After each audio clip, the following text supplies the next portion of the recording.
Channel 2 News continues with Chief Meteorologist Mike Alger's Pinpoint 2 forecast, broadcast certified by the American Meteorological Society. You know, a lot of people were kind of wishing for a white Christmas this year, and some of you, depending on how you want to interpret the definition, had one. I guess if you really want a strict definition, I had one here. This is the top of my car here, 15 minutes after midnight last night. This is what the snow left on some of our areas around the area. If you're on the outside of town or up on the foothills at least, you got a little light dusting of snow out there. Now, even though we haven't really seen our weather turn white in terms of Christmas, it has certainly been seasonal in terms of temperatures and what's happening. Notice our time warp today. Looking up to the north, everything's coming right into your nose. The wind has turned around here. The upper level flow is now coming out of the north. We had a few very light snow flurries. We're still a degree above the freezing mark at the airport, a little bit below that once you get outside the middle of town. 56% relative humidity. The dew point's getting very dry. It's down to 19 degrees, so we have a lot of room to cool off, especially if our skies clear out. We've already taken care of the wind. It has dropped to calm levels. High of 36, a low of 29. Have not had precipitation today of a measurable sort. We did get 3/100ths last night here.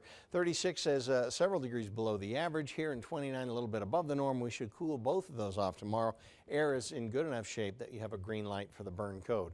Nothing really left over. You notice even a few hours ago, a couple of little tiny cells sort of popping up here and there, but those have since disappeared. I really don't expect to see anything else come in our direction.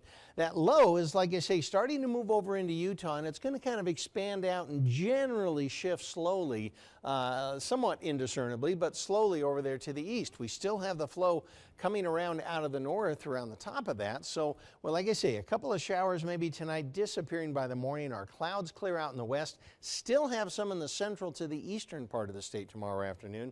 That's Friday tomorrow at about 6 o'clock. And then as we go to the next 24 hours, in fact, even on into Saturday night, we see some clouds come down. Doesn't look like we're going to see precipitation here by the time Saturday, even Sunday rolls around. We will maybe get a little inside slider type of system coming in early on Monday that could potentially give us another round of snow. Not great for the mountains, but it's one that could put some down here. So that's our next chance at it. It's only slight, but not impossible. Temperature-wise, we'll look at 20s and 30s for your high temperatures tomorrow, with teens for your lows in the south.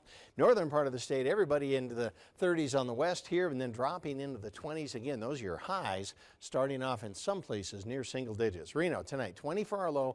34 is all the warmer we're going to get tomorrow. 33 in Carson City, with low 30s at Lake Tahoe. Neighborhood temperatures, again, a little bit depends on how quickly these clouds clear out here tonight. Looks like we could get down into the teens. Highs, though, tomorrow, struggling even just to get above the freezing mark. So Tahoe, I do expect it to clear out into mostly sunny skies by tomorrow. Chilly high of 30 degrees. Not a lot of wind at the lake, but east winds gusting as high as 50 on the ridge tops.